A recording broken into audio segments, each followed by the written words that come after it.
بسم اللہ الرحمن الرحیم الحمد للہ رب العالمین والصلاة والسلام علی اشرف الانبیاء وسید المرسلین اما بعد رب اشرح لی صدری ویسر لی امری واحلل عقدۃ من لسانی یفقہوا قولی ربنا زدنا علما۔ آج ہم انشاءاللہ سورۃ البقرہ کی آیات 261 سے 269 261 سے 269 تک انشاءاللہ پڑھیں گے، اور آج کی ان آیات کے اندر ایک اصل میں بڑا موضوع ہے، لیکن اس کے اندر پھر اس کو ڈیٹیل کے ساتھ اللہ رب العزت نے بیان کیا ہے، اور وہ جو ایک موضوع ہے وہ صدقہ ہے اصل میں۔ تو اللہ رب العزت نے ان آیات کے اندر صدقے کی عظمت اور پھر اس کی مختلف شکلیں، کس طرح سے لوگ ہیں جو صدقہ دینے والے ہیں، ان کی کیا کیا، اور اللہ رب العزت ان کے ساتھ کیا کیا، کس طرح سے ان کی بخشش کرنے والے ہیں، اور مخیر حضرات کی کیا کیا قسمیں ہیں، ان سب کی انشاءاللہ تفصیل اس کے اندر آئے گی۔ تو درس کا آغاز کرتے ہیں سب سے پہلے اپنے موضوع کے ساتھ، اور وہ ہے صدقے کا عظیم اجر۔ اعوذ باللہ من الشیطان الرجیم۔ مثل الذین ینفقون، مثال الذین ان لوگوں کی جو ینفقون وہ خرچ کرتے ہیں، یعنی صدقہ کرتے ہیں، خرچ کرتے ہیں، اموالہم، اموال مال کی جمع ہے، اموالہم اپنے مالوں کو، فی سبیل اللہ اللہ کے راستے میں، فی میں اور سبیل راستے کو کہتے ہیں، اور اللہ کا راستہ، کہ ان لوگوں کی مثال جو اللہ کے راستے میں خرچ کرتے ہیں، کمثل حبہ،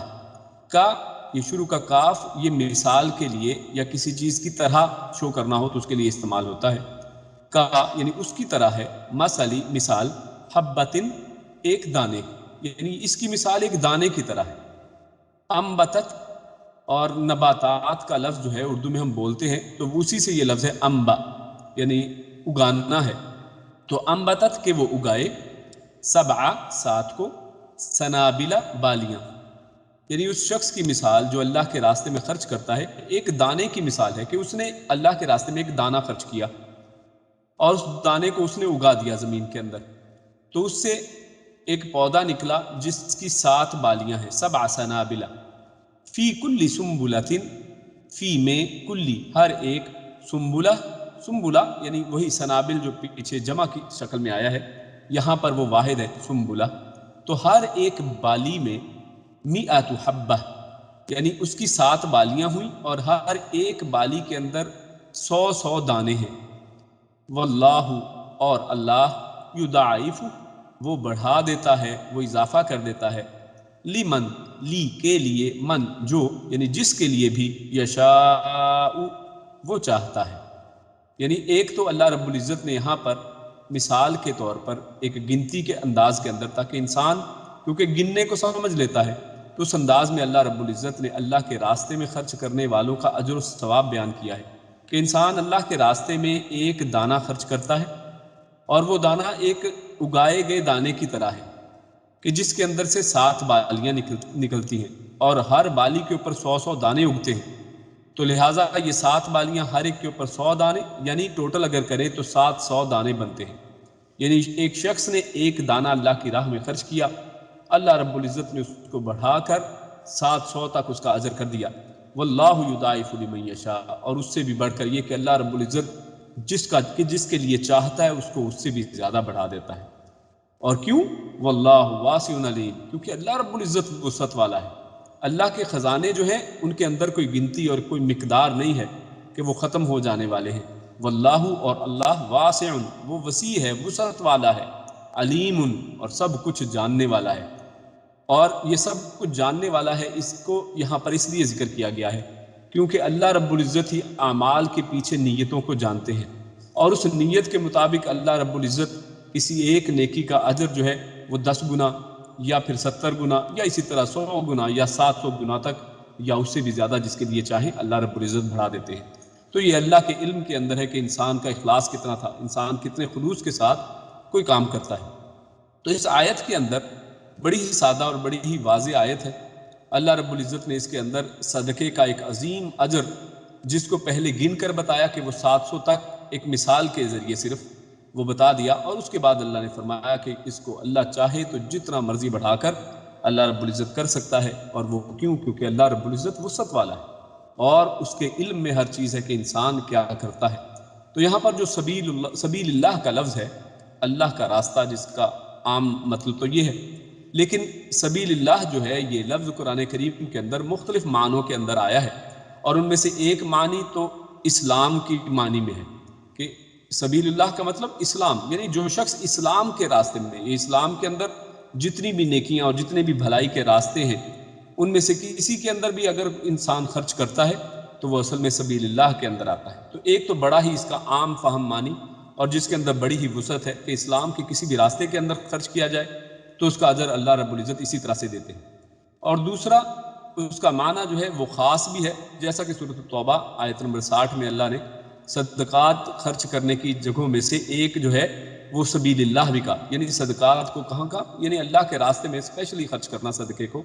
تو وہ، اور وہاں پر فی سبیل اللہ سے مراد جہاد کو لیا، یعنی قرآن میں اللہ رب العزت نے سبیل اللہ سے ایک مراد اسلام ایک عمومی طور پر کہ ہر ایک دین کا حکم، اس کے اندر دین کے ہر راستے کے اندر خرچ کیا جانا، اور دوسرا خصوصی کہ انسان جہاد کے اندر خرچ کرے۔ اور کیونکہ جیسے آپ لوگ جانتے ہیں کہ اس سے پچھلی آیات سورۃ البقرہ کی جو چل رہی ہیں پچھلے کئی دروس سے، ان میں بارہا جہاد کا موضوع جو ہے بار بار پلٹ کے آتا ہے اور اس کی بار بار اللہ رب العزت نے تاکید فرمائی ہے۔ تو اس کے ساتھ اگر اس کو اٹیچ کر کے دیکھیں کہ جیسا کہ شاہ عبد القادر نے بھی فرمایا ہے کہ جہاد مراد لینا گزشتہ اور آئندہ آیات کے لحاظ سے سب سے زیادہ مناسب ہے، کہ یہاں پر اس سے مراد اگر جہاد لیا جائے کہ جو لوگ جہاد کے راستے میں خرچ کرتے ہیں تو ان کے ساتھ اللہ رب العزت اس طرح سے اجر کا معاملہ کرنے والا ہے۔ لیکن اس کا معنی جو ہے اس کے الفاظ کے اعتبار سے لیا جائے تو عام بھی ہے کہ کسی بھی طرح سے اللہ رب العزت کے راستے میں خرچ کیا جائے تو اللہ رب العزت اس کو بڑھا چڑھا کر انسان کے خلوص اور نیت کے مطابق دینے والے ہیں۔ اس کے بعد اس سے اگلی آیت کی طرف چلتے ہیں جس میں اللہ رب العزت نے اسی صدقے کے حوالے سے ایسے احسان کر کے یعنی احسان کرنے والے اور ایسے مخیر حضرات کا ذکر فرمایا ہے جو جب صدقہ کرتے ہیں، لوگوں کے ساتھ خیر کا معاملہ کرتے ہیں تو پھر احسان کو جتلاتے نہیں ہیں۔ تو ان کے حوالے سے اللہ رب العزت فرماتے ہیں الذین ینفقون، الذین وہ لوگ جو ینفقون وہ خرچ کرتے ہیں، یہ وہی لفظ ہے جو پہلے آیا، اموالہم اپنے مالوں کو، فی سبیل اللہ اللہ کے راستے میں، ثم پھر لا یتبعون لا نہیں، یتبعون یعنی نہیں وہ اس کے بعد اس کو جتلاتے، یعنی بار بار اس کی طرف پلٹتے نہیں ہیں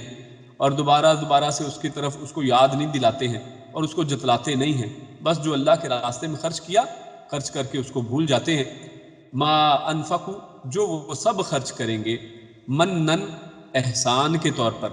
من احسان کو کہتے ہیں، منن احسان کے طور پر، ولا اذى اور نہ ہی دکھ دیتے ہیں، یعنی جب وہ خرچ کرتے ہیں تو اس کو جتلاتے نہیں ہیں، اور جب وہ خرچ کرتے ہیں جو کچھ بھی خرچ کریں اس کے اندر نہ وہ احسان جتلاتے ہیں اور نہ ہی ان کا مقصد یہ ہوتا ہے کہ انسان کو اذیت پہنچائی جائے، اس کے عزت کو ٹھیس پہنچائی جائے، تو لہٰذا وہ ان چیزوں کا خیال رکھتے ہیں۔ لہم تو ایسے لوگوں کے لیے اجرہم، اجرہم ان کا اجر ہے، اجر ہم ان کا، ان کے لیے، عند ربہم عند پاس، ربہم ان کے رب کے پاس۔ یعنی غور کیجئے پچھلی آیت کے اندر تو اللہ رب العزت نے اس اجر کو معیر کرنے کے لیے یا انسان کو اس کا احساس دلانے کے لیے کہ اللہ رب العزت کس طرح سے دینے والے ہیں، اس کے لیے ایک مثال کے ساتھ اور گنتی کے ساتھ معاملہ فرمایا، اور وہاں پر بھی لیکن ذکر کیا کہ یضاعف لمن یشاء، کہ جس کے لیے چاہتا ہے اس کو بڑھا دیتا ہے۔ لیکن یہاں پر جو لوگ احسان کے ساتھ خرچ کرتے ہیں پھر اس کو جتلاتے نہیں ہیں، بار بار یاد نہیں دلاتے ہیں اور بلکہ خرچ کرتے ہیں اور بھول جاتے ہیں، جیسے ایک ہمارے اردو میں تو ایک محاورہ بھی ہے کہ نیکی کر دریا میں ڈال، یعنی پھر اس کے بعد وہ دریا میں چلی گئی، دور نکل گئی، اب وہ دوبارہ سے اس کو دیکھ نہیں سکتے ہیں، یعنی اس کو بھول جائیے اور اگلی نیکی کی طرف توجہ کیجیے۔ تو جو لوگ اس طریقے سے کرتے ہیں اور لوگوں کو اذیت نہیں پہنچاتے بار بار یاد دلا کر، تو ایسے لوگوں کے لیے کیا ہے، ان کے لیے ان کے رب کے پاس اجر ہے، یعنی یہاں پر اجر بھی نہیں بتایا ہے بلکہ کہا ہے کہ ان کے رب کے پاس ان کا اجر موجود ہے، اور اللہ رب العزت جتنا چاہیں ان کو دے سکتے ہیں۔ ولا خوف، اور یہ جو اگلا حصہ ہے اس کو بڑا غور سے دیکھیں، ولا اور نہ، خوف کوئی بھی خوف ہے، علیہم ان کے اوپر، ولا اور نہ ہم وہ ہیں یحزنون وہ ہوں گے یحزنون کسی بھی طرح کے حزن میں، اور حزن غم کو رنجیدگی کو کہتے ہیں، نہ ان کو کوئی خوف ہوگا اور نہ ہی ان کو کوئی غم ہوگا۔ تو لہٰذا یہ آپ آیت کا یہ اس طرح کا حصہ جو ہے آپ اولیاء اللہ کے لیے یہ سنتے رہتے ہیں۔ یہ معروف ہے پاکستان میں، انڈیا میں لوگ جب اولیاء کی صفات بیان کرتے ہیں تو ان کے اندر ولا خوف علیہم ولا ہم یحزنون یہ بار بار ذکر کرتے ہیں۔ تو میرے بھائیوں، یہ ولی بننے کا دیکھیے طریقہ اللہ رب العزت نے قرآن میں بتایا ہے کہ ولی یا ولایت جو ہے کوئی اس کے لیے کوئی اسپیشل کوئی کورس نہیں ہے، بلکہ اللہ رب العزت کا قرآن، اللہ رب العزت کا دین اسلام، اس کے اوپر عمل کرنا احسان کے ساتھ، اور جب اعمال کرنا تو احسان کے ساتھ اور جتلانے کی نیت اور ریاکاری کے ساتھ نہیں۔ تو جو لوگ اس طرح سے عمل کرتے ہیں تو اصل میں یہی لوگ اللہ رب العزت سے ولایت حاصل کر لیتے ہیں۔ ولا خوف علیہم ولا ہم یحزنون نہ انہیں کسی قسم کا دنیا کا خوف رہتا ہے، اور قیامت والے دن میں ان کو کسی قسم کا خوف نہیں ہوگا، جس دن جو ہے یعنی حالت بہت ہی یعنی ایسی حالت جس کے بارے میں علماء نے بے شمار یعنی اس کی اور اس کے اوپر بے شمار احادیث ہے کہ قیامت کا دن کیسا ہوگا، کہ جس دن ہر شخص جو ہے، حضرت عائشہ فرماتی ہے یعنی جب اللہ کے نبی صلی اللہ علیہ وسلم نے ارشاد فرمایا کہ قیامت والے دن سب لوگ برہنہ ہوں گے اور کسی کے جسم پر کپڑے نہیں ہوں گے، تو وہ کہتی ہے کہ اس دن یعنی ہم لوگ بغیر کپڑوں کے ہوں گے۔ تو انہوں نے کہا کہ اس دن کسی کو کیا ہوش ہوگی، ہر بندہ اس دن ایک خاص اپنی یعنی ہوا فی شأن، ہر بندہ ایک اپنی حالت میں ہوگا اور ہر بندے کو اپنی ہی پریشانی لاحق ہوگی۔ تو اللہ رب العزت نے ایسے لوگوں کے لیے جو اللہ کے راستے میں خرچ کرتے ہیں احسان کے انداز میں، تو ان کے لیے لا خوف علیہم ولا ہم یحزنون، تو ان کے لیے نہ کوئی خوف ہے اور نہ ہی کسی قسم کا غم ہوگا۔ اللہ رب العزت ان کے خوف کو ختم کر دے گا، اللہ رب العزت ان کا غم خوار بن جائے گا، ان کو کسی قسم کا غم کرنے کی ضرورت نہیں ہے۔ تو لہٰذا یہ بہت ہی بڑا اجر جو ہے اللہ رب العزت نے احسان کرنے والوں کا یہاں پر ذکر کیا ہے۔ پھر اس کے بعد اللہ رب العزت نے اگلی آیت کے اندر ایک اور موضوع کو ہمارے سامنے رکھا ہے اسی صدقے کے حوالے سے، اور اس کو پہلے پڑھتے ہیں اور سمجھنے کی کوشش کرتے ہیں۔ اللہ رب العزت ارشاد فرماتے ہیں قول معروف، قول بات، یعنی ہم جو بھی بات کرتے ہیں اس کو قول کہا جاتا ہے، کوئی بھی بات، معروف اور معروف یعنی اچھی چیز، جو یعنی جس کو اچھا سمجھا جاتا ہو، یعنی ایک اچھی بات اچھے انداز میں کہنا، و مغفرت اور مغفرت، خیر وہ زیادہ بہتر ہے، من صدقت، من سے صدقت صدقے سے، یعنی انسان اگر صدقہ نہ دے سکتا ہو تو اس حوالے سے اللہ رب العزت نے یہاں پر بات کی ہے، یا پھر صدقہ اگر دیتا ہے تو دینے کے بعد یتبعوہا وہ اس کا پیچھا بھی کرتا ہے، یعنی اس کو جتلاتا بھی ہے، اذا ایذا رسانی کے لیے، تکلیف پہنچانے کے لیے، یعنی ایسا صدقہ دینا کہ جب اس کو صدقے کو ادا کیا جائے اور پھر بار بار احسان کو جتلایا جائے اور لوگوں کو تکلیف دی جائے، لوگوں کو پریشان کیا جائے کہ میں نے تمہارے ساتھ فلاں اچھائی نہیں کی تھی، یعنی بار بار کسی لوگوں کو یہ یاد دلایا جائے کہ ہم نے آپ کے ساتھ فلاں احسان کیا، ہم نے آپ کے ساتھ فلاں مہربانی کی۔ یا پھر آج جو ہمارے معاشرے کے اندر ہے کہ لوگوں کو بلایا جاتا ہے، ان کی عزت کو اور ان کی ناموس اور ان کی عزت کو جو ہے وہ داغدار کیا جاتا ہے، اور ان کو لوگوں کے سامنے اسٹیجوں کے اوپر بلا کر بتایا جاتا ہے کہ یہ دیکھیے غریب لوگ ہیں اور ہم ان کو 5 کلو آٹا دینے لگے ہیں، ہم ان کی فلاں طرح سے مدد کرنے لگے ہیں، تو یہ ان کو ایذا رسانی پہنچانے کی بات ہے۔ تو اللہ رب العزت یہاں پر ارشاد فرماتے ہیں کہ ایک اچھی معروف طریقے سے بات کہہ دینا یا درگزر کر دینا یا معاف کر دینا،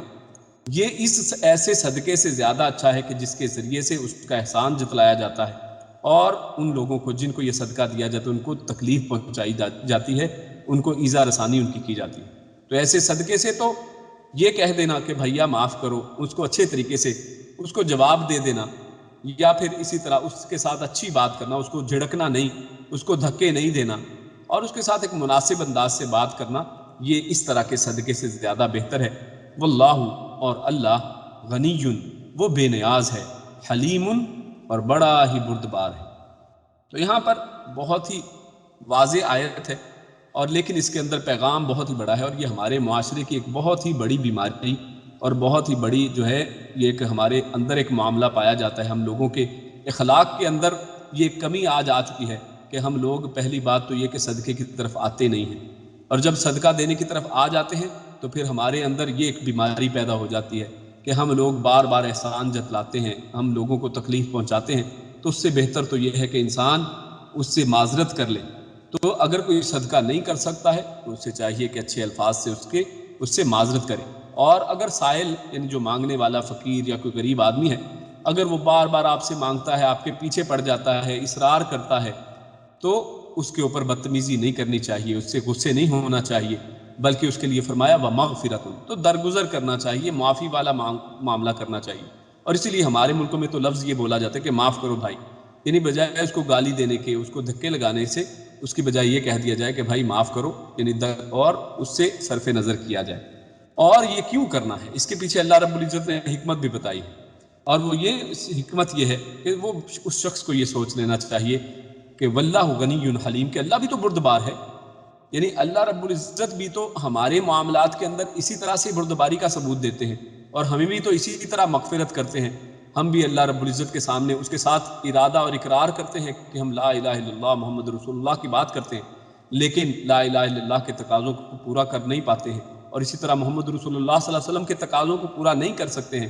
اور جب اسلام کے جو ہمارے اوپر یعنی فرائض ہیں، اور جو اسلام ہمیں جن چیزوں کا حکم دیتا ہے، جن سے منع کرتا ہے، ہم بھی تو بعض اوقات ان میں کوتاہی برتتے ہیں، تو اللہ رب العزت بھی تو ہمارے ساتھ رحم اور کرم کا معاملہ فرماتا ہے۔ تو انسان کو یہ سوچ لینا چاہیے کہ جب اللہ رب العزت جو ہے وہ ہمارے ساتھ اس طرح کا معاملہ کرتا ہے، تو ہمیں بھی چاہیے کہ ہم بھی اس کے بندوں کے ساتھ اسی طرح سے معاملہ فرمائیں۔ اور جابر بن عبداللہ رضی اللہ تعالیٰ عنہ بیان کرتے ہیں کہ رسول اللہ صلی اللہ علیہ وسلم نے ارشاد فرمایا کہ ہر نیکی صدقہ ہے، اور نیکی میں سے یہ بھی ہے کہ تو اپنے بھائی کو کھلے چہرے کے ساتھ ملے، یعنی ہنس کے ملا جائے، اور تیوری نہ چڑھائی جائے، اپنے ماتھے پر بل نہ ڈالے جائے، اور یہ کہ اپنے ڈول میں سے اس کے ڈول میں پانی انڈیل دے۔ یعنی غور کیجیے، اس حدیث کے اندر تو انتہا درجے سے ہمیں ایک کمال اخلاق بتایا گیا ہے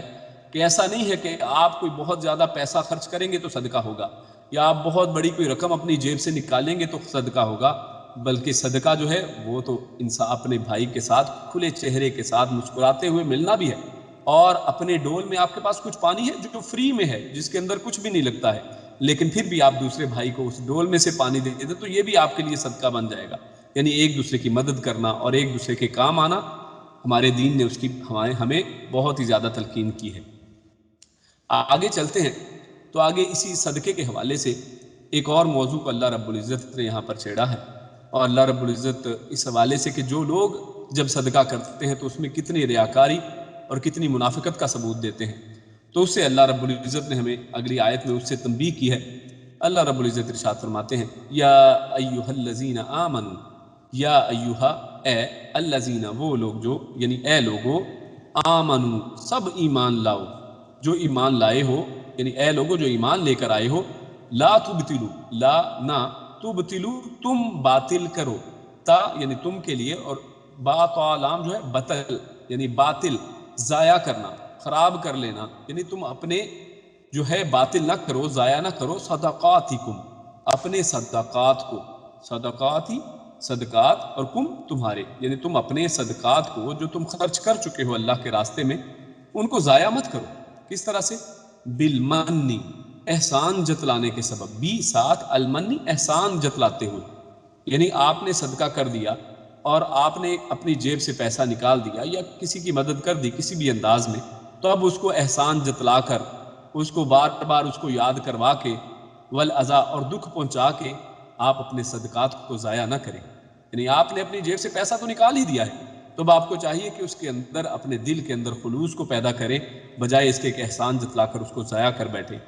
کالذی، اور اس کی مثال اللہ رب العزت پیش کرتے ہیں، کالذی کا، جیسے، کا یعنی کی طرح، الذی وہ جو، یعنی اس شخص کی طرح، ینفقو وہ خرچ کرتا ہے، مالہ مال کو، اپنے مال کو، رئاء الناس، رئاء یہ ریاکاری ہے، یعنی دکھلاتے ہوئے، لوگوں کو دکھانے کے لیے، یعنی اس شخص کی طرح کہ جو شخص اپنے مال کو خرچ تو کرتا ہے لیکن اس کا مقصد کیا ہے؟ رئاء الناس، لوگوں کو دکھانا، اس کا مقصد لوگوں کو خوش کرنا ہے، یا لوگوں کے اندر اپنی دھوم مچانا، یا لوگوں کے اندر اپنے آپ کو پرومیننٹ کرنا، ظاہر کرنا اس کا مقصد ہے۔ اور لا نہ، یؤمنو وہ ایمان رکھتا ہے، یعنی وہ ایمان نہیں رکھتا ہے، باللہ اللہ پر، یعنی وہ اللہ پر ایمان نہیں رکھتا بلکہ لوگوں کو دکھانے کی خاطر کرتا ہے۔ اگر وہ ایمان والا ہوتا، اگر وہ اللہ پر ایمان رکھنے والا ہوتا تو اللہ کی خاطر یہ سارا کچھ کرتا، وہ لوگوں کی خاطر یہ سب کچھ کر رہا ہے۔ والیوم الآخری، اور الیومی دن الآخر آخرت کا، اور نہ ہی وہ آخرت کے دن کے اوپر ایمان رکھتا ہے۔ یعنی کیوں اللہ رب العزت نے یہ ارشاد فرمایا؟ وہ اس لیے کہ ایسا شخص اصل میں لوگوں کو دکھلا کر اس نے لوگوں سے واہ واہ لے لی، اس نے لوگوں سے شاباش لے لی، اس کو جو چاہیے تھا اس نے دنیا ہی میں لے لیا، اور آخرت کے دن اس کے لیے کچھ بھی نہیں ہے، کیونکہ اس نے لوگوں کو دکھلا کر ریاکاری کر کے، کیونکہ اللہ کے نبی صلی اللہ علیہ وسلم نے ارشاد فرمایا کہ ریاکاری جو ہے یہ جو شرک میں سے، یعنی ریاکاری بھی شرک ہے، تو اس نے اصل میں شرک کر لیا ہے اور آخرت کے اوپر ایمان نہیں رکھتا ہے۔ آخرت پہ ایمان ہوتا تو اس کو یہ ہوتا کہ آج میں اگر جو خرچ کرتا ہوں قیامت والے دن مجھے اس کا اجر اور بدلہ ملنے والا ہے، اور یہ میں چیز اللہ رب العزت کی خاطر کر رہا ہوں، لیکن اس نے ایسا نہیں کیا ہے، اور لوگوں کو خود خوش کرنے کے لیے، لوگوں کو دکھانے کی خاطر یہ سب کام کیا ہے۔ فَمَثَلُهُ، تو ایسا شخص جو یہ کام کرتا ہے، پس مثل مثال ہو اس شخص کی،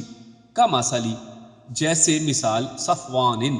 ایک چٹان کی ہے، یعنی ایسا شخص ایک چٹان کی طرح ہے، یا اس کے اعمال ایک چٹان کی طرح ہیں، علیہ اس چٹان کے اوپر ہے، علا اوپر ہی اس چٹان کے اوپر ہے، تراب تھوڑی سی مٹی، اور یہ تھوڑی سی کیوں مطلب کیا ہے؟ تراب یہ نکرہ ہے، اور نکرہ کا مطلب یہ ہوتا ہے یعنی کوئی چیز اس کی بہت ہی یا قلت اور بہت ہی وسعت کو لانے کے لیے، یعنی اتنی کم کہ یعنی بہت ہی کم مٹی ہے۔ اور آپ دیکھیں تو پہاڑوں کے اندر اوپر جو ہے آپ کو پتھر نظر آتے ہیں اور باریک سی لیئر مٹی کی ہے، یا اگر تھوڑی سی مٹی اگر نظر بھی آ رہی ہو تو پہاڑ کے اوپر باریک سی لیئر ایک مٹی کی ہے، فَأَصَابَهُ، تو اب اس جیسی مٹی کے اوپر پس اصابہ برسے ہو اس کے اوپر وابل زور کی بارش، یعنی پہلے پہاڑ ایک سخت پہاڑ ہے اور مٹی اس کے اوپر اس کا حصہ نہیں بنتی ہے بلکہ علیحدہ اس سے جدا رہتی ہے، یعنی اس کے دل کے اندر یہ چیز کبھی بھی نہیں آتی ایسے شخص کی جو ریاکار ہے، یہ سب کے سب چیز ایمان کے درجے کو نہیں پہنچتی، اور اوپر ہی اوپر کی یہ ساری دکھلا چیزیں ہوتی ہیں۔ تو اس کی مثال اصل میں سمجھائی جا رہی ہے کہ ایک چٹان کی مانند جس کے اوپر تھوڑی سی مٹی ہے، اور جب زور کی بارش پڑتی ہے فَتَرَكَهُ، پس تَرَكَ چھوڑ دیتی ہے، اس کو صلدا بالکل صاف، یعنی بارش ہوتی ہے تو وہ مٹی جو تھوڑی سی تھی اوپر سے دھل گئی۔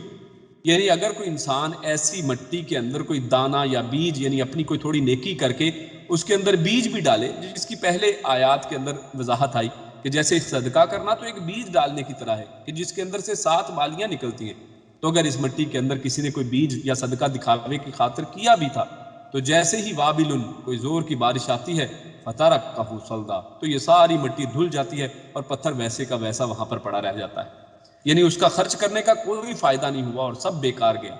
لا يقدرون على شيء مما كسبوا، لا نہیں یقدرون وہ قدرت رکھتا، على شيء علی اوپر، شیء کچھ بھی، مما اس سے جو کسبوا ان سب نے کمایا، یعنی جو اس نے اس کے اندر ڈالا تھا، جو اس نے اس کے اندر یعنی کچھ خرچ کر کیا تھا یہ ریاکاری کی خاطر، اس ریاکاری کی وجہ سے اب وہ اس کے کسی کام کا نہیں ہے، یہ اس کو کوئی فائدہ نہیں دینے والا ہے۔ واللہ لا یہدی القوم الکافرین، واللہ اور اللہ لا یہدی نہیں وہ ہدایت دیتا، القوم الکافرین کافر قوم کو۔ تو ایک تو بڑی اہم بات یہ دیکھ لیجئے کہ اس سے پہلے جو آیت گزری تھی وہ مخلص مومن کے صدقہ و خیرات کے حوالے سے تھی، اور اس میں اللہ رب العزت نے ذکر کیا کہ ایک مخلص آدمی جب صدقہ کرتا ہے تو اس کی حالت کیا ہوتی ہے، جو احسان کرتے ہوئے صدقہ کرتا ہے اور جو محض رضائے الہی کے لیے خرچ کرتا ہے۔ اور اب یہ جو مثال ہمارے سامنے آئی ہے، یہ مثال اب بالکل اپوزٹ کی اللہ رب العزت نے دی ہے کہ یہ شخص مخلص بالکل نہیں ہے، یہ ریاکار شخص ہے، یہ منافق شخص ہے، اور اس کا خرچ کرنے کا طریقہ کس طرح سے ہے، اور جس کا اللہ تعالیٰ اور آخرت پر ایمان بالکل بھی نہیں ہے۔ اور اللہ رب العزت نے یہ جو ارشاد فرمایا لا تبطلوا صدقاتکم، یعنی کسی کو صدقہ دینے کے بعد اس پر احسان جتلا کر یا اسے تکلیف دے کر اس منافق کی طرح اپنے اعمال کو ضائع نہ کرو جو صرف ریاکاری کے جذبے کے تحت اپنا مال خرچ کرتا ہے اور اس کا اللہ تعالیٰ اور یوم آخرت پر ایمان نہیں ہے۔ یعنی اس سے ایک بات تو یہ پتہ چلی کہ یہ ریاکاری یہ جو بہت ہی معمولی چیز جس کو ہم سمجھتے ہیں، یعنی دکھلاوے کی خاطر اور تصویر اترواتے ہوئے، یعنی آپ نے پچھلے دنوں میں کورونا کے دنوں میں یا اسی طرح جب سیلاب آتے ہیں یا کچھ اور حادثات ہوتے ہیں تو اس کی مثالیں ہمارے سامنے جا بجا نظر آتی ہیں کہ انسان کسی کی تھوڑی سی مدد دیتا ہے، ابھی اس کو 5 کلو آٹے کا ایک تھیلا پکڑایا ہے اور اس کے لیے 5 یا 10 لوگ جو ہیں کھڑے ہو کے اس کے ساتھ تصویر اترواتے ہیں، تو انہوں نے یہ ریاکاری کر کے اپنا سارا کچھ گنوا لیا ہے۔ تو میرے بھائیو اس سے بڑا ہی محتاط رہنا چاہیے اور اس سے بچنا چاہیے، کیونکہ ریاکاری جو ہے یہ شرک میں سے بھی ہے، اور شرک جو ہے، شرک کے ہوتے ہوئے انسان جو ہے اس کے اوپر جنت حرام کر دی جاتی ہے۔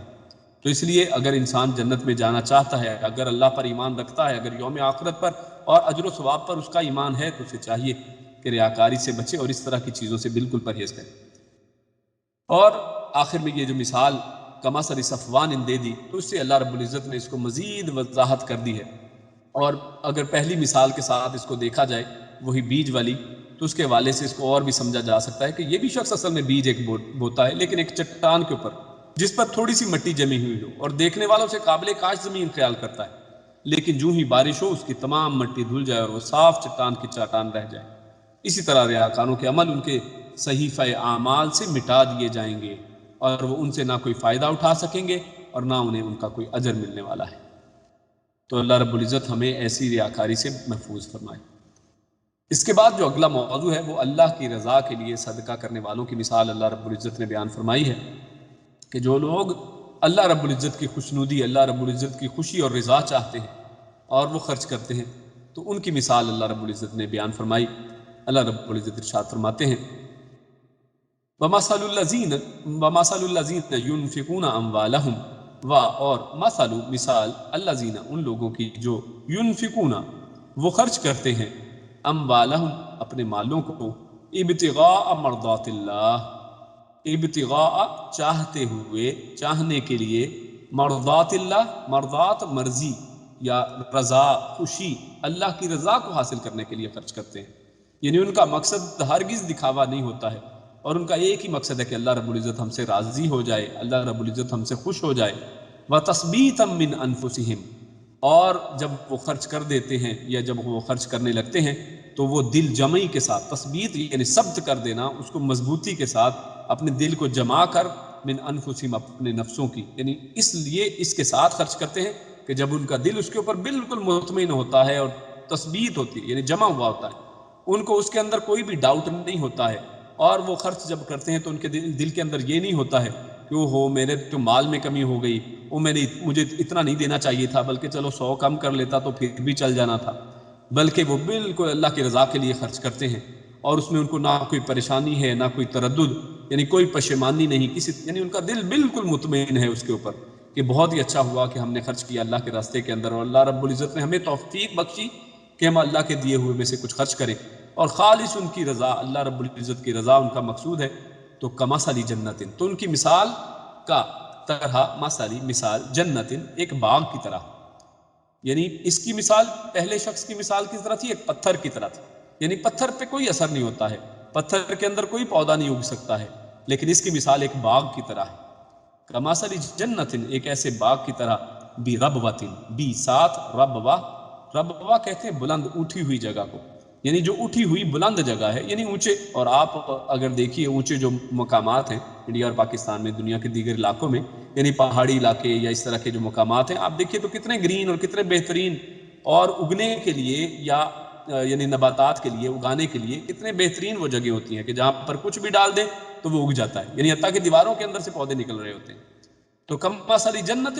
بربوۃ، تو ان کی مثال ایک ایسے باغ کی مانند ہے جو بلند جگہ پر ہو، اصابہا، اس پر برسے، پہلے پر بھی بات ہوئی تھی کہ اس کے اوپر برستا ہے کچھ، تو یہاں پر بھی اصابہا وابل، اس کے اوپر بھی زور کی بارش پڑے، فآتت، پھر لائے وہ، اکولہا، اپنا پھل، اکولا کھانا، کھانے کو، کھانے کی چیز، اپنا پھل لائے، ضعفین، دگنا، یعنی ایسے علاقوں میں جب بارش پڑتی ہے جو بڑے ہی زرخیز ہوتے ہیں اور جو بلند مقامات پہ جو علاقے ہیں، تو ان میں جب وہ بارش پڑتی ہے تو بارش سے ان کو نقصان نہیں ہوتا ہے فصل کو، بلکہ ان کی فصل دگنا فائدہ دیتی ہے، اور ان کی فصل دگنا جو ہے پھل لے کر آتی ہے۔ جبکہ پیچھے آپ نے دیکھا کہ منافق اور اس طرح سے ریاکار شخص، اس کے ساتھ کیا ہوتا ہے کہ جب بارش ہوتی ہے تو اس کی ساری مٹی پتھر کے اوپر سے اتر جاتی ہے، اور اس کا جو بویا ہوا بیج بھی ضائع ہو جاتا ہے، لیکن یہاں پر بتایا جا رہا ہے کہ اس کو جیسے دگنا پھل لگ جائے۔ فَإِن لَمْ يُصِبْهَا، پس ان، اگر، لم، نہ، يُصِبْهَا، برسے اس کے اوپر، وابل، تیز بارش، فطل، تو پھوار، یعنی اگر تیز بارش ایسے علاقوں میں نہ بھی ہو تو اور تھوڑی تھوڑی فوار بھی ہوتی رہے، تو وہ بھی ایسے علاقوں میں، ایسے یعنی ایسے علاقے سے مراد اور ایسے باغات سے مراد اس شخص کی مثال دی ہے۔ تو ایسے نیک لوگ، ایسے اللہ کی رضا کے لیے خرچ کرنے والے لوگ اگر اللہ رب العزت کے ہاں ایک آدھی کھجور یا ایک کھجور بھی پیش کرتے ہیں اللہ رب العزت کے ہاں، ایک کھجور کو بھی صدقے کے طور پر دیتے ہیں، تو اللہ رب العزت اس کے اندر بھی برکت عطا فرما دیتے ہیں، اور اس کے ذریعے بھی اللہ رب العزت ان کو بے شمار انعامات عطا فرماتے ہیں۔ تو یہ وہاں پر مثال بیان کی جا رہی ہے کہ اگر اس کے اوپر کم بھی بارش ہو تو پھر بھی وہ یعنی پس اگر نہ برسے اس پر تیز بارش تو فوار بھی اس کے لیے کافی ہے۔ واللہ بما تعملون بصیر، اور اللہ بما ساتھ اس کے جو تعملون تم عمل کرتے ہو، بصیر وہ دیکھ رہا ہے۔ تو یہاں پر دیکھیے ریاکاروں کے بعد اللہ رب العزت نے جو اللہ کی رضا کے خاطر خرچ کرنے والے لوگ ہیں ان کا اللہ رب العزت نے ذکر کیا ہے اور ان کا انداز بیان کیا ہے کہ ان کا خرچ کرنا کس طرح سے۔ اور اسی طرح اس کی تفسیر کے اندر یہ بھی ہے کہ جہاں پر یہ بات ہوئی اصابہا وابل، کہ جب اس پر زور کی بارش پڑتی ہے، تو بعض نے اس کا یہ بھی ترجمہ اور اس طرح سے تفسیر بھی کی ہے کہ اصل میں یہ زور کی بارش ان کا زیادہ خرچ کرنا ہے، یعنی جب وہ زیادہ خرچ کرتے ہیں تو پھر دگنا پاتے ہیں، یعنی ان کو اتنی ہی زیادہ اللہ رب، یعنی ان کا جو بھی خرچ کیا ہے، ایک ایک دانہ جو ہے، جو بھی انہوں نے اس زمین کے اندر بویا ہے، جو بھی اللہ کے راستے میں دیا ہے، اللہ رب العزت اس کو دگنا کرتے ہیں۔ اور جیسے پہلی مثال میں تو ہم دیکھ چکے کہ اللہ رب العزت اس چیز کے ذریعے اللہ رب العزت 700 گنا تک یا اس سے بھی زیادہ اس کو بڑھا چڑھا کر اللہ رب العزت اجر ادا کرتے ہیں۔ اور یہ جو دوسری بات کی وابل فطل، تو جو تیز بارش نہ بھی ہو تو پھر فوار سے مراد ان کا کم خرچ کرنا ہے، یعنی اگر کبھی وہ کسی وجہ سے کم بھی خرچ کرتے ہیں لیکن نیک نیتی کے ساتھ کرتے ہیں، تو پھر ایسے شخص کے لیے اس تھوڑے سے کم خرچ کا بھی اللہ رب العزت بہت بڑا اجر دینے والے ہیں۔ واللہ بما تعملون بصیر، کیونکہ اللہ رب العزت اصل میں بصیر دیکھنے والے ہیں، اور جو تم عمل کرتے ہو اس کو خوب اللہ رب العزت دیکھ رہے ہیں کہ کون کس انداز میں خرچ کرنے والا ہے، کون اللہ کی رضا چاہتا ہے اور کون صرف ریاکاری کے لیے خرچ کر رہا ہے۔ تو لہٰذا ہمیں چاہیے کہ جب ہم خرچ کریں تو اس میں ہمارے مقصد اور مقصود جو ہے اللہ کی رضا ہونی چاہیے۔ اللہ رب العزت ہمیں رضا الہی کے لیے خرچ کرنے کی توفیق عطا فرمائے۔ اس کے بعد اللہ رب العزت نے ایک سینسٹیو موضوع جو ہے وہ یہاں پر ذکر کیا ہے کہ اب خرچ کرنے والوں کی مختلف اقسام اللہ نے بتا دی کہ کس کس طرح سے لوگ خرچ کرتے ہیں۔ سب کچھ لوگ ایسے بھی ہیں کہ جو زندگی بھر خرچ کرتے رہتے ہیں لیکن آخر میں اپنی نیکیوں کو برباد کر ڈالتے ہیں، تو ان کا ذکر اللہ رب العزت کرتے ہوئے ارشاد فرماتے ہیں، یودو کیا یودو پسند کرتا ہے، احدکم احدہ ایک، کم تم میں سے، یعنی تم میں سے کیا کوئی پسند کرتا ہے، ان کے تکون ہو لہو اس کے لیے جنتن، کہ اس کے لیے ایک باغ ہو، یعنی کیا تم میں سے کسی ایسے شخص کو یہ بات پسند ہے کہ اس کا ایک باغ ہو، من نخیل کھجوروں کا، نخیل کھجوروں کے درختوں کو کہتے ہیں یا اس کے باغ کو کہتے ہیں، وعناب اور انگوروں کا، تجری چلتی ہوں، جاری ہوں، بہتی ہوں، من تحتیہا من سے، تحتی نیچے، ہا اس باغ کے، یعنی اس کے باغوں کے نیچے سے، اس کے باغ کے نیچے سے نہریں بہتی ہوں، الانہار نہریں بہتی ہوں، نہریں، لہو اس کے لیے ہے، فیہا اس کے اندر، من کل الثمراتی، یعنی اس کے پاس ایک بہترین جنت ہے، یعنی اب ایک ایسے شخص کی بات کی جا رہی ہے جس کو پورا موقع دیا گیا ہے، اس کے پاس ایک بہترین جنت ہے، ایک بہترین باغ ہے کھجوروں کا، انگوروں کا، اور اس کے نیچے سے نہریں بہتی ہیں، یعنی پورے اس کے پاس وسائل موجود ہیں کہ وہ خرچ کرے، اللہ کے راستے میں وہ خرچ کرے،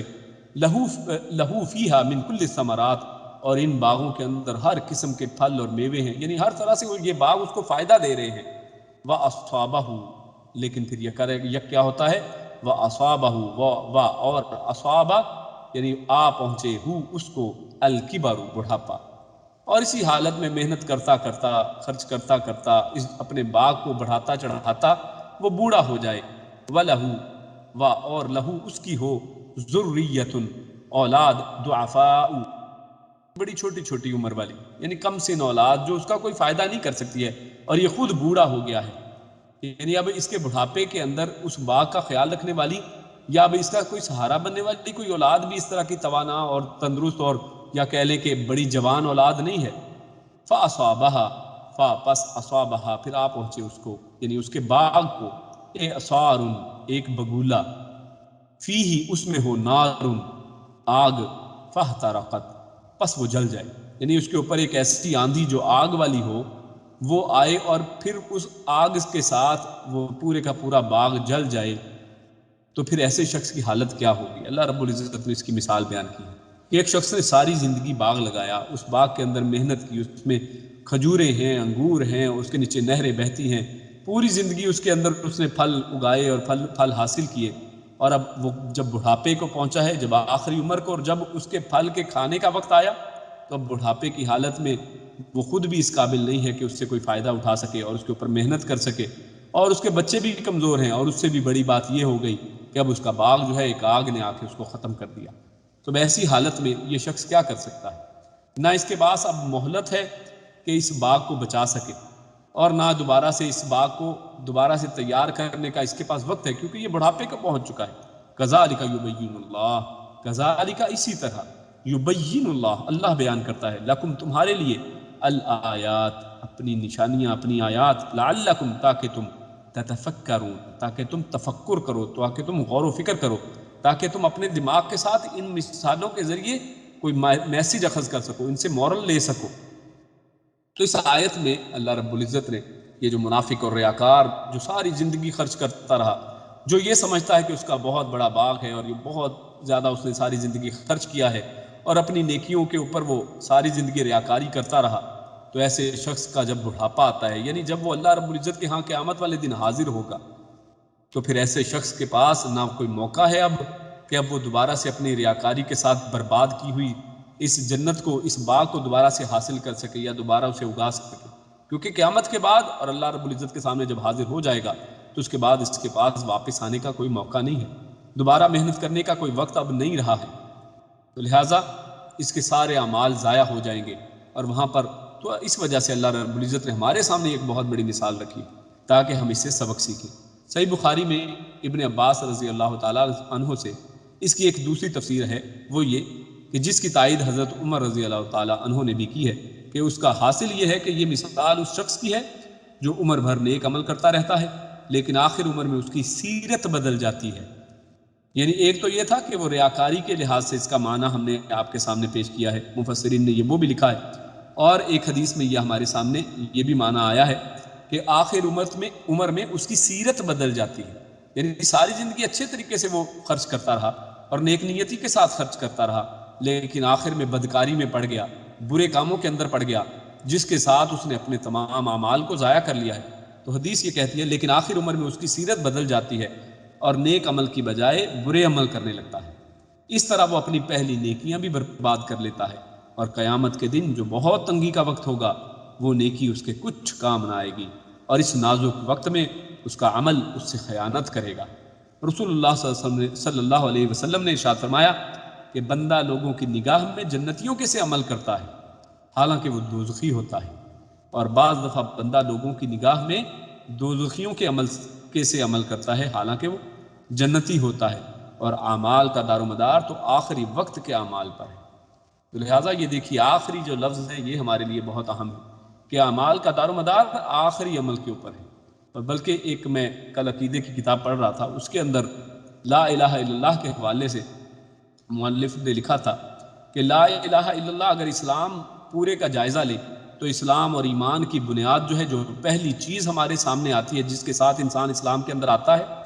وہ بھی یہ کلمہ لا الہ الا اللہ ہے، اور پہلی چیز جو انسان سے مطلوب ہے اسلام لانے کے بعد یا اسلام کے اندر آنے کے بعد، تو وہ لا الہ الا اللہ پہلی چیز جو اللہ رب العزت چاہتے ہیں ہم سے وہ یہ ہے،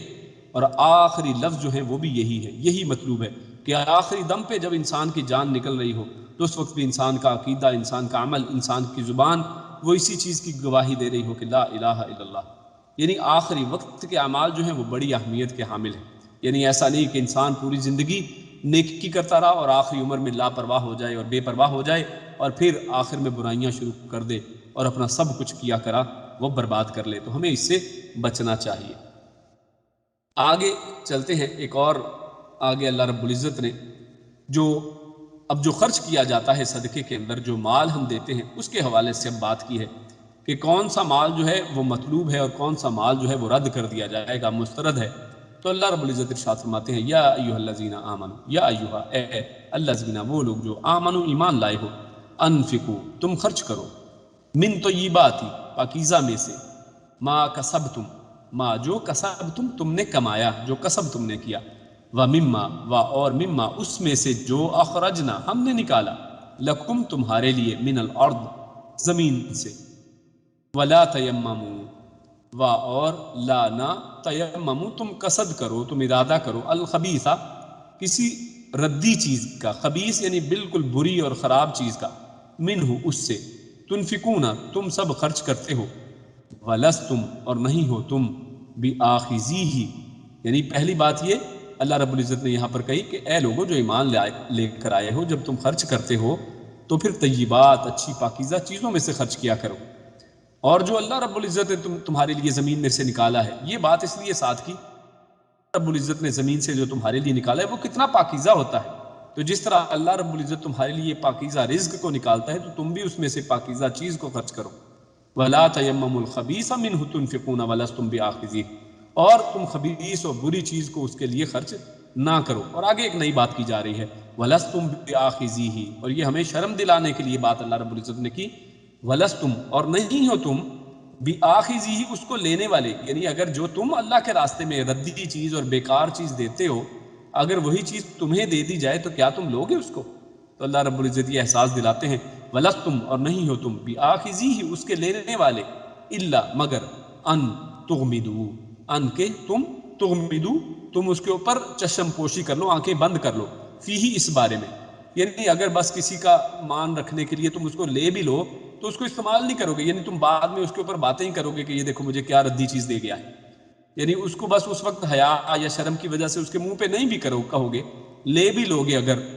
پہلی بات تو تم اس کو لوگے نہیں، اللہ رب العزت نے دو باتیں کی ہیں، پہلی کہا وَلَسْتُمْ بِآخِذِيهِ، پہلی بات تو تم اس کو لوگے ہی نہیں،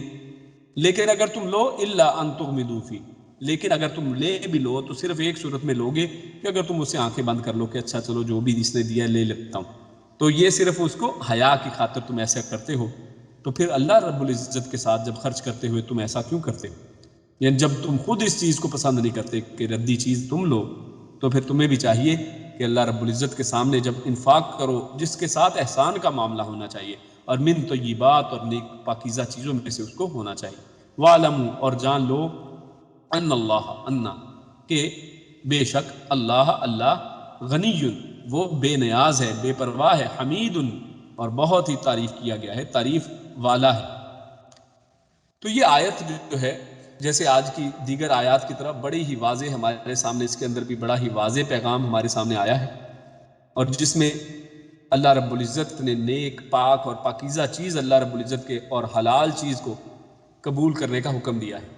تو جیسے ہم نے پچھلی آیات کے اندر دیکھا کہ اللہ رب العزت نے صدقات و خیرات کی قبولیت کی شرائط جو ہیں مختلف آیات کے اندر بیان کی ہیں، جن میں سے ایک یہ تھی کہ خلوص نیت کے ساتھ احسان کرتے ہوئے اس کو دیا جائے،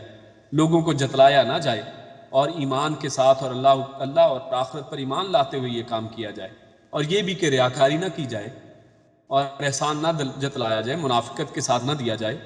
اور صدقے کو خالص نیت کے ساتھ دیا جائے، یہ سب، اور اس کے بعد ان کی مثالیں بھی اللہ رب العزت نے پیش کی۔ تو اب یہاں پر ایک اور شرط اللہ رب العزت نے پیش کی ہے، وہ یہ کہ اللہ رب العزت کے ہاں صدقہ صرف وہی قبول ہوگا کہ جو طیب اور پاک اور حلال چیزوں میں سے، اور طیب کے اندر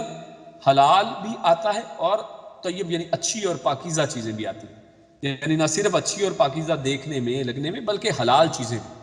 کیونکہ اللہ رب العزت جو ہے وہ حلال مال ہی کو پسند کرتا ہے، اور اسی میں سے اللہ رب العزت کے لیے خرچ کرنا چاہیے اور اللہ کے راستے میں خرچ کرنا چاہیے۔ اور حالانکہ یہ چیز ہمارے سامنے شان نزول کے اعتبار سے آتی ہے، تو یہ نفل صدقے کا یہاں پر ذکر کیونکہ چلا آ رہا ہے، لیکن حکم کے اعتبار سے یہ فرض اور نفل، یعنی فرض سے مراد زکوٰۃ اور نفلی صدقات، یہ سب کے سب چیزوں کے لیے یہ شامل ہے کہ جب صدقات یعنی نفلی صدقات دیے جائیں یا پھر زکوٰۃ دی جائے تو ہر صورت میں طیب چیز ہی کو اللہ رب العزت کی خوشی کے لیے اور اس کے سامنے آخرت کے اجر کے لیے اس کے سامنے پیش کیا جائے۔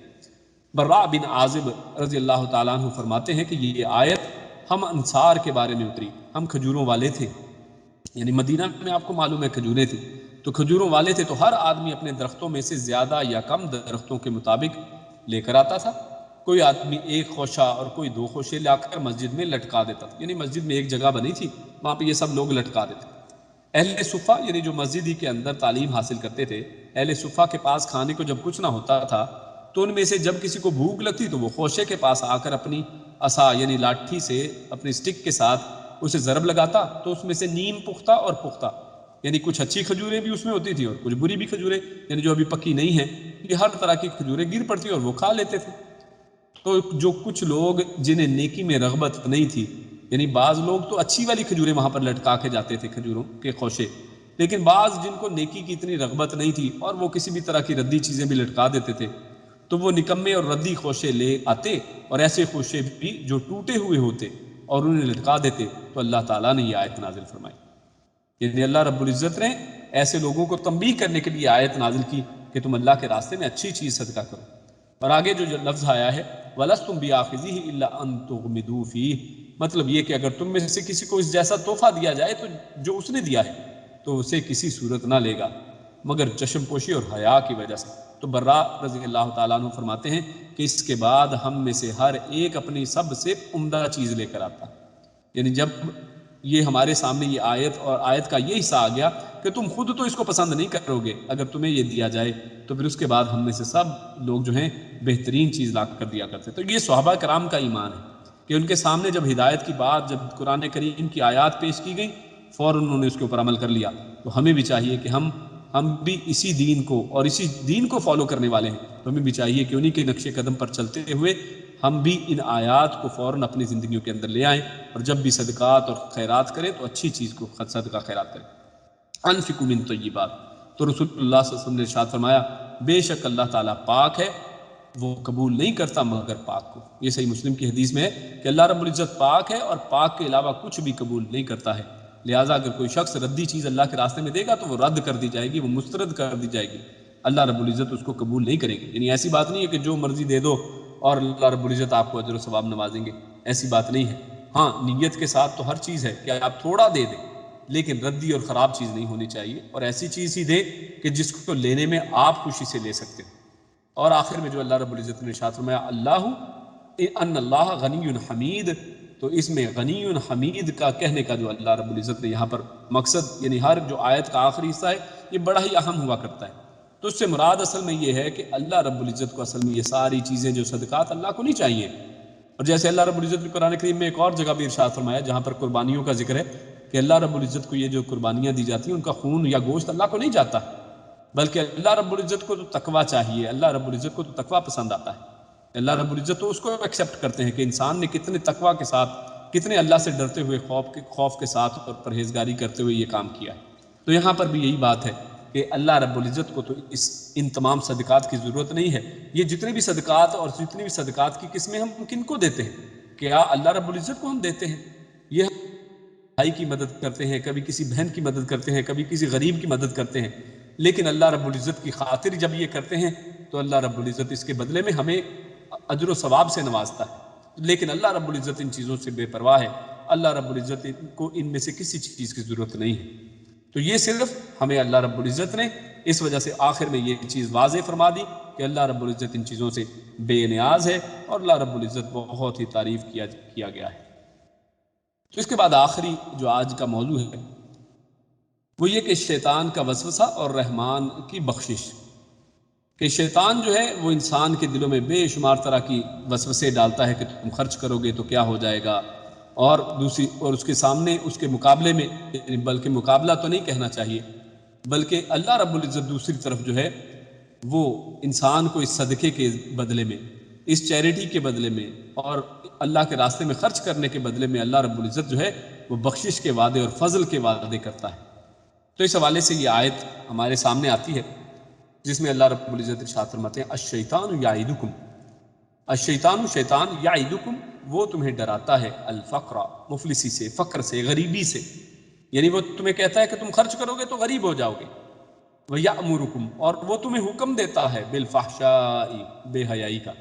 واللہ یعدکم اور جبکہ اللہ یعدکم وہ تمہیں وعدہ کرتا ہے مغفرت کا، منہ اپنی طرف سے، یعنی اللہ اپنی طرف سے تمہیں معاف کر دے گا، مغفرت کے وعدے کرتا ہے کہ تم خرچ کرو اور تم شیطان کے کہنے میں نہ آؤ، اللہ تمہاری مغفرت کرے گا، وفضلا اور اللہ فضل کا وعدہ کرتا ہے کہ اللہ رب العزت اپنے فضل سے تمہیں بے نیاز، تمہیں یعنی وسیع رزق عطا فرمائے گا، واللہ واسع علیم، واللہ اور اللہ واسع وہ وسعت والا ہے، علیم اور علم والا ہے۔ تو یہاں پر اللہ رب العزت نے ایک شیطان کے حوالے سے بات کی اور ایک اللہ رب العزت نے اپنے حوالے سے بات کی ہے کہ شیطان جو ہے انسان کے دل کے اندر یہ یعیدکم جو ہے یعنی تمہیں وہ وعدے کرتا ہے، یعنی وہ بھی انسان کے دل کے اندر وسوسے ڈالتا ہے اور انسان کو ڈراتا رہتا ہے کہ اگر تم خرچ کرو گے، نیک کاموں میں خرچ کرو گے تو فقیر ہو جاؤ گے، اور فحشاء یعنی شرمناک بخل کی ترغیب دیتا ہے، یعنی فحشاء یعنی ایسی چیز جس سے شرم اور حیا آتی ہو، یعنی بے حیائی والی چیز، تو فحشاء یعنی وہ تمہیں ایسی فاحشہ قسم کے بخل کی ترغیب دیتا ہے، یعنی کھلا بخل کہ تمہارے پاس پیسے ہیں بھی، تمہارے سامنے ایک غریب تمہارا بھائی ہے لیکن تم اس کی مدد نہیں کرتے ہو اور اس پر اکساتا رہتا ہے، اور فحشاء سے بے حیائی اور بدکاری کے کام بھی مراد ہو سکتے ہیں، یعنی وہ تمہیں نیکی کے کاموں سے ہٹا کر یہ پیسہ جو ہے جو تم نیکی کے کاموں میں لگا سکتے تھے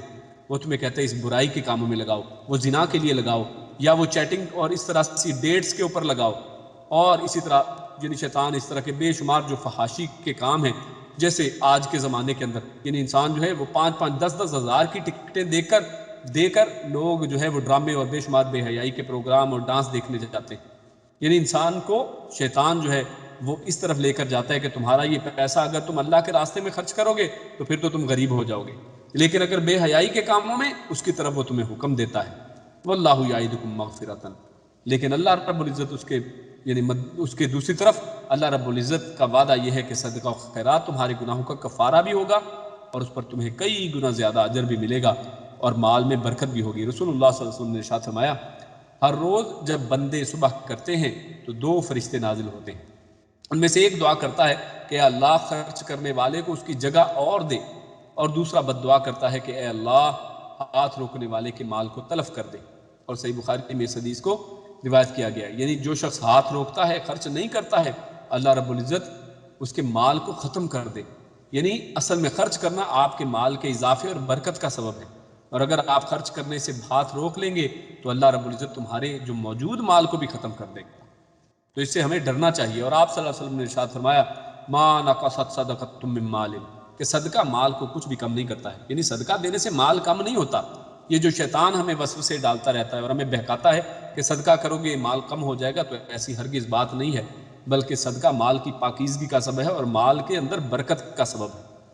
اور نہ صرف مال کے اندر برکت بلکہ صدقے کی تو بے شمار ایسے واقعات اور مثالیں ہیں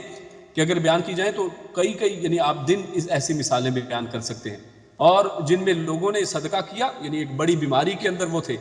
اور جب جیسے ہی انہوں نے صدقہ کیا تو اللہ رب العزت نے ان کے اوپر سے اس بیماری کو اٹھا لیا، تو انسان کے اپنی جسم اور زندگی کے لیے بھی بڑا اہم ہے کہ انسان جب بھی بیماری کے اندر آئے، بلکہ انڈیا کے شیخ ہیں شیخ جلال الدین قاسمی،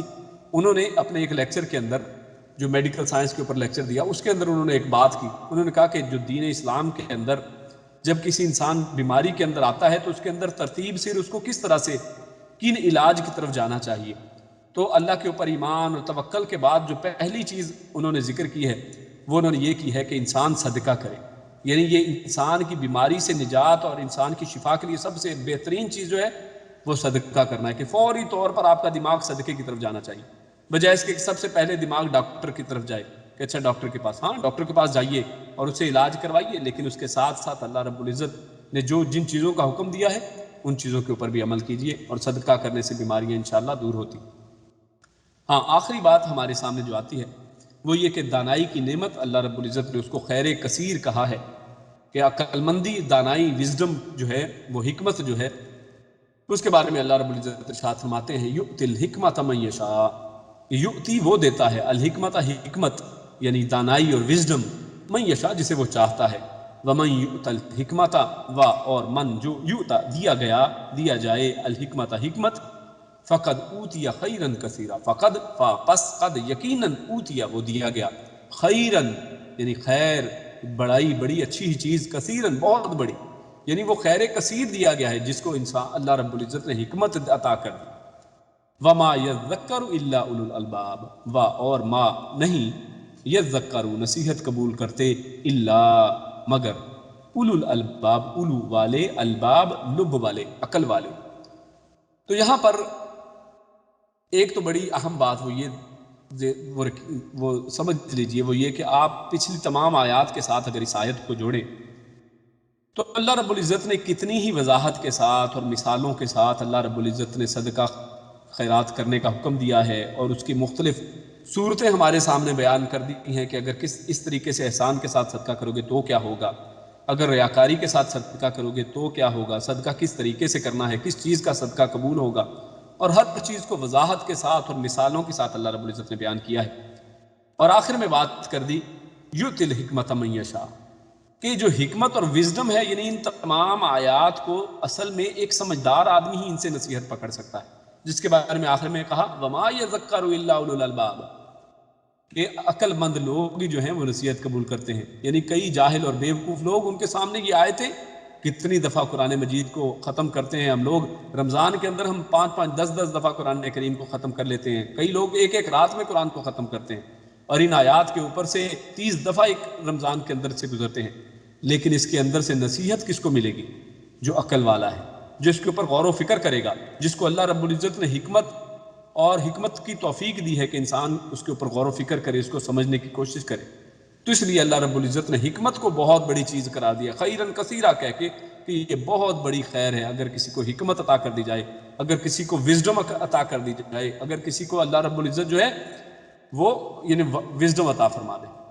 تو یؤتی الحکمۃ من یشاء، اللہ جس کو چاہتا ہے حکمت عطا فرماتا ہے، اور حکمت سے مراد دین کا فہم ہے، اور علم و فقہ میں صحیح بصیرت ہے، کہ انسان علم و فقہ میں صحیح بصیرت ہو۔ یعنی انسان کتنے ہی لوگ ہیں جو قرآن و حدیث کو پڑھ کے وہ اس سے الٹے پلٹے مطلب نکالتے ہیں اور اسی کو اسلام کے خلاف استعمال کرتے ہیں اور اپنے آپ کو جہنم کا ایندھن بنا لیتے ہیں، اور کتنے ہی لوگ ہیں جو اس قرآن کے ذریعے سے ہدایت حاصل کرتے ہیں اور اپنے آپ کو جہنم سے بچا لیتے ہیں۔ رسول اللہ صلی اللہ علیہ وسلم نے ارشاد فرمایا رشک 2 خوبیوں کے سوا کسی پر جائز نہیں ہے، یعنی رشک صرف 2 خوبیوں پر کیا جا سکتا ہے، اس کے علاوہ کسی خوبی پر رشک نہیں کیا جا سکتا۔ ایک وہ آدمی جسے اللہ تعالیٰ نے مال دیا، پھر اسے راہ میں خرچ یعنی راہ حق میں خرچ کرنے کی مکمل قدرت اور توفیق دی۔ یعنی ایک رشک ایسے شخص پر کیا جانا چاہیے، کیا جا سکتا ہے کہ جس کو اللہ نے مال بھی دیا اور پھر توفیق بھی دی کہ وہ اسے اللہ کے راستے میں خرچ کرتا ہے، اور ایک وہ آدمی جسے اللہ نے حکمت عطا فرمائی، یعنی اللہ نے اسے عقل مند بنایا، اللہ نے اس کو غور و فکر کرنے کی توفیق بخشی، تو وہ اس کے مطابق فیصلے کرتا ہے۔ یعنی جب اس کے سامنے یعنی کئی چیزیں ہمارے دین کے اندر تو ایسی چیزیں ہمارے سامنے آ چکی ہیں، آج اگر ہم دیکھیں اپنے معاشرے کو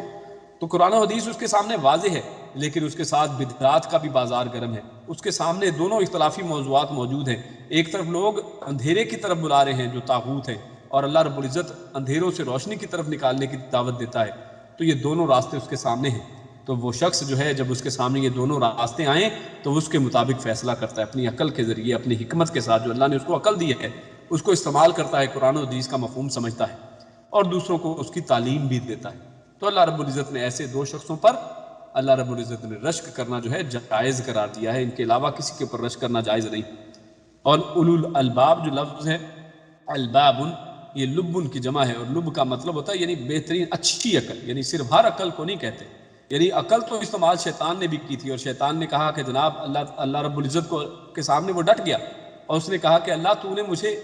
آگ سے پیدا کیا اور اسے مٹی سے پیدا کیا، یعنی وہ اپنی عقل کو ایک غلط چیز کے اوپر استعمال کرتا ہے۔ تو ایسی عقل کی بات نہیں کی جا رہی، بلکہ عقل سلیم جو ہے، جو فطرت کے اوپر ہے، جو اسلام کے اوپر ہے، اور جو صاف ستھری اور پاکیزہ عقل ہے، اس کے بارے میں بات کی جا رہی ہے۔ ہر عقل کو جو ہے لب نہیں کہا جاتا۔ تو اسی پر اپنی بات کو ختم کرتے ہیں۔ اللہ رب العزت سے دعا ہے کہ اللہ رب العزت ہمیں نیک عمل اور اچھی سمجھ کی توفیق عطا فرمائے۔ سبحان ربک رب العزت عما یصفون وسلام علی المرسلین والحمد للہ رب العالمین۔ جزاکم اللہ خیرا وبارک اللہ فیکم۔ السلام علیکم ورحمۃ اللہ وبرکاتہ۔